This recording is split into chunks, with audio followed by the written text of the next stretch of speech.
Okay, guys, it's been a minute. So, I want to talk to you about weapons. Of course, it's one of my favorite subjects because I love weapons. I like knives, I like bows, I like spears, I like guns, I like about everything weapon related. I like Apache helicopters, I like A-10s, I like F-22s, I like aircraft carriers. I like everything to do with weapons. But this weapon today is the most important weapon. So, what weapon am I talking about? The weapon I'm talking about is you. You are the weapon. People come in, you go into the VA or whatever, and they say, "Sir, do you have any weapons on you?"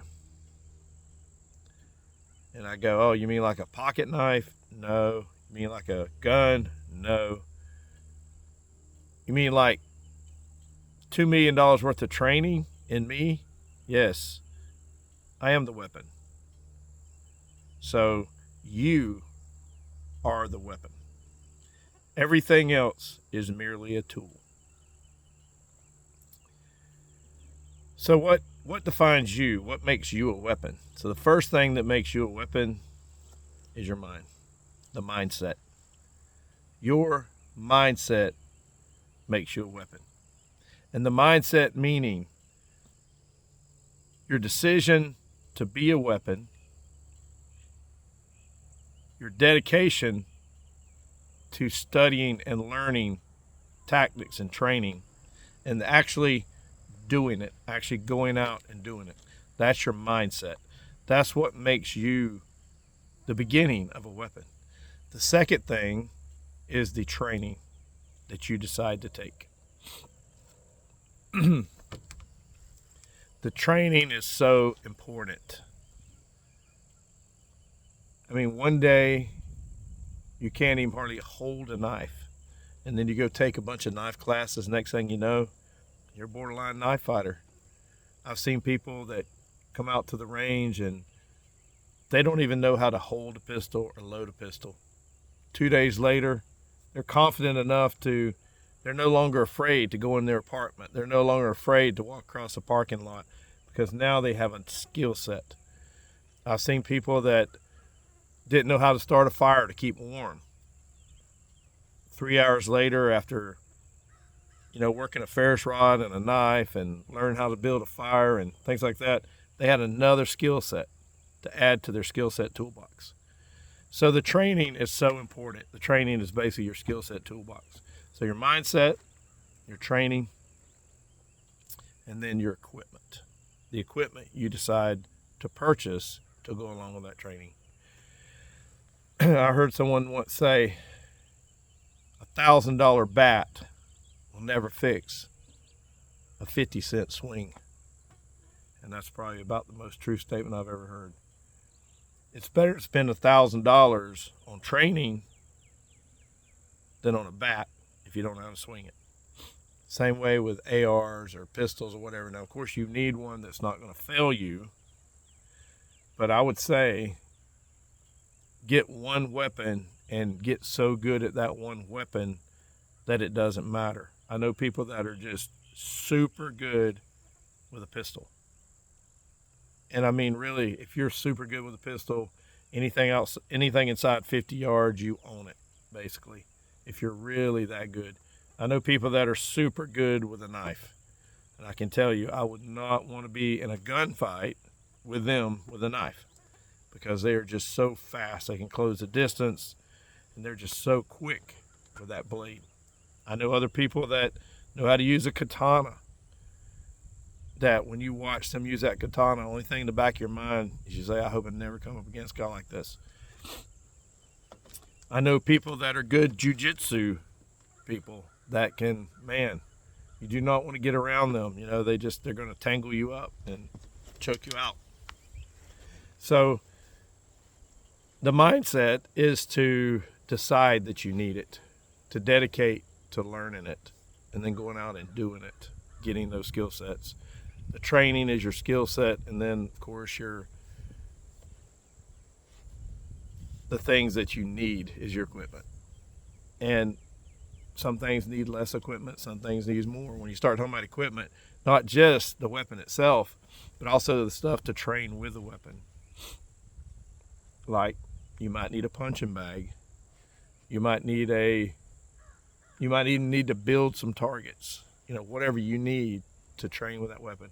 And then the last part of you being the weapon, the most important part out of all this, that has been the most important part in my life, because I was an Apache pilot, and then I went and worked hostage rescue.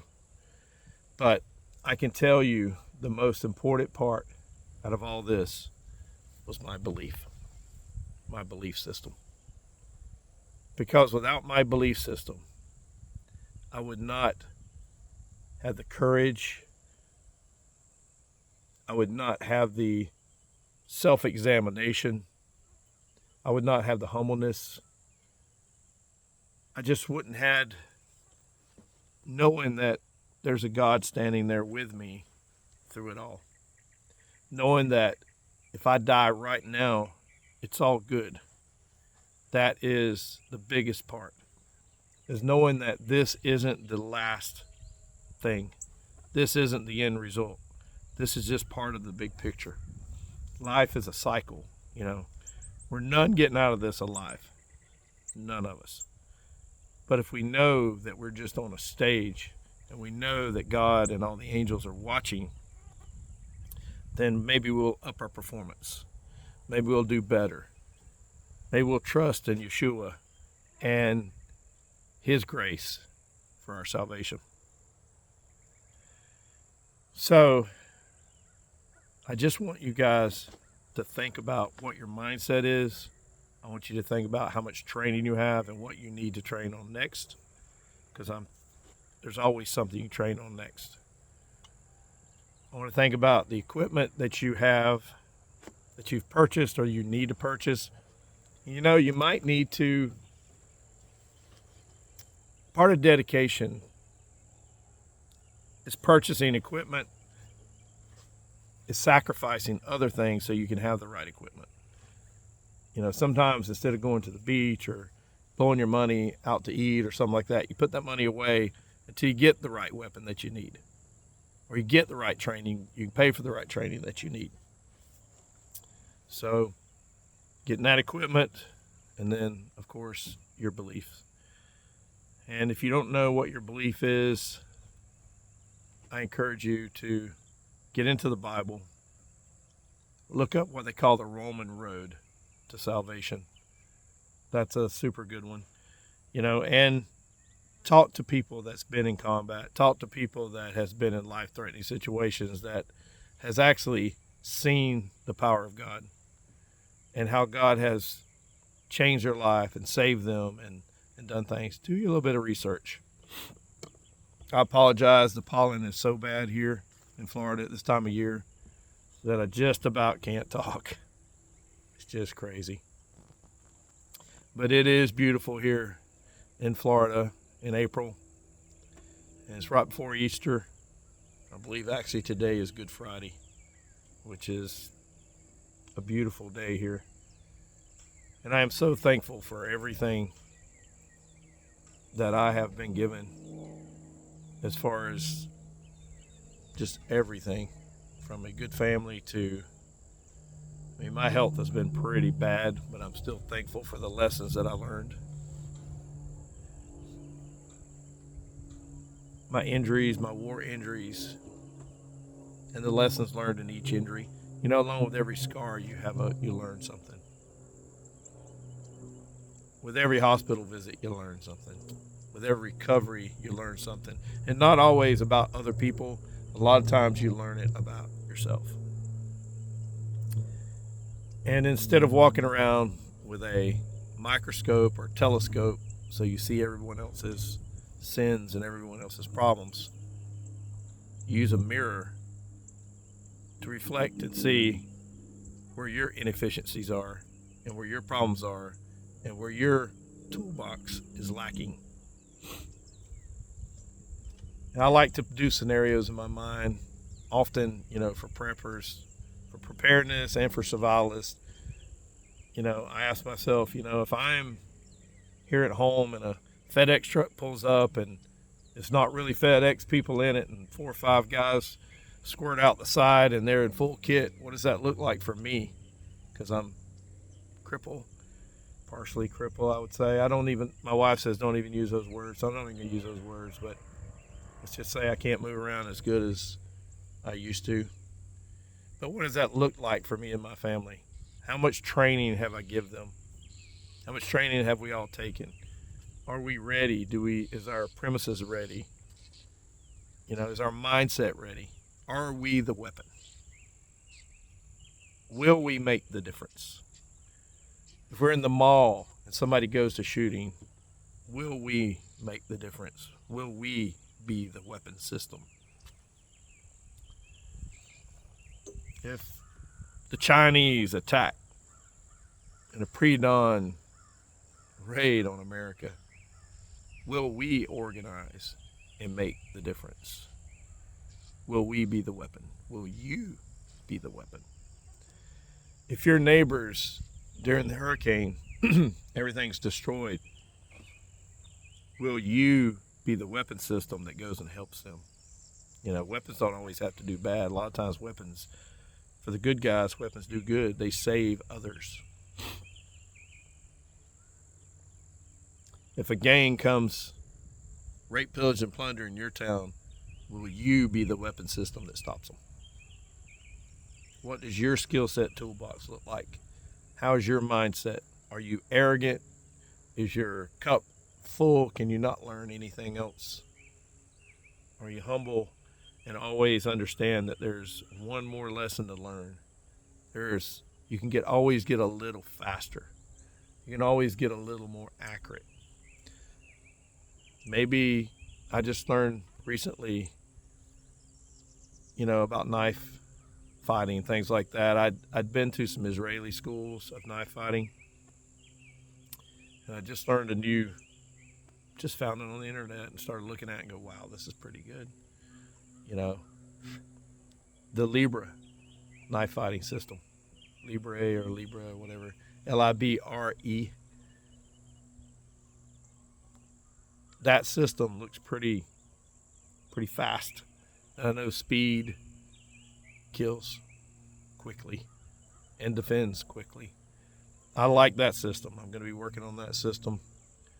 The Israeli system is an excellent system too for basics. It really teaches you, how to stab, slash, and chop. But, there's always something to learn. There's always a new knot learned to be tied. There's always a new technique in jiu-jitsu. There's always a faster draw for a gunfighter. There's just so many things left to be learned. And as a warrior and warrior skill set, you need to constantly be trying to be better, looking to be better. Take that mirror and look in that mirror and ask yourself, where do I need to improve? And it might be something as simple as being a better father. I've learned that I need to be a better father. I need to be a better son. I need to be a better friend. When's the last time you called your friends, your group? When's the last time you just called and checked on them? When's the last time you called your mother, your father, if they're still here? When's the last time you just looked at your wife and said thank you? Or your husband and said thank you? I mean, these things are important. And that might be where you're lacking. And if you're lacking there, it'll also show in all the warrior skill sets too. Because if you're having a problem at home, your head's not going to be clear, and you're going to have a problem downrange. Confidence is so important in all this. And the more training that you have, the more belief, the deeper belief that you have, the more confidence that you will have that you can accomplish the task of self-defense or being a good warrior. It'll give you the confidence to go up against 3 or 4 guys that maybe are not trained, or maybe they are trained, but it'll give you the confidence to go up against them and prevail. So I want you guys to look in that mirror, pray, ask God to show you where your inefficiencies are, where you're falling short, because we're all falling short somewhere. I see these guys on the internet, getting arrested for domestic violence and all kind of stuff. And that's always a two-way street. There's always so much things you can do different. Words can be said different. And for combat vets like myself, we struggle with a lot of shit. We struggle with a lot of memories. We struggle with a lot of, I don't want to say guilt. I don't feel guilty about anything that ever happened in combat.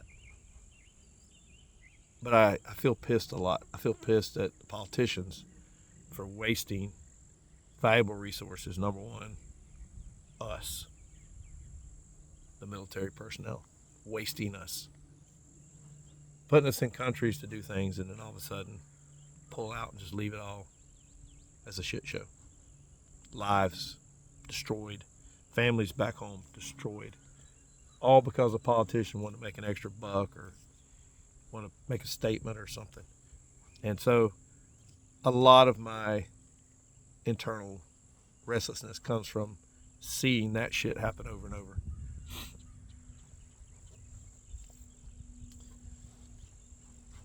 So I just want to encourage you guys to be the weapon. To be the weapon. Get your mindset, your training, your equipment, and your beliefs in order. Go out and make yourself, your family, and your fellow warrior better.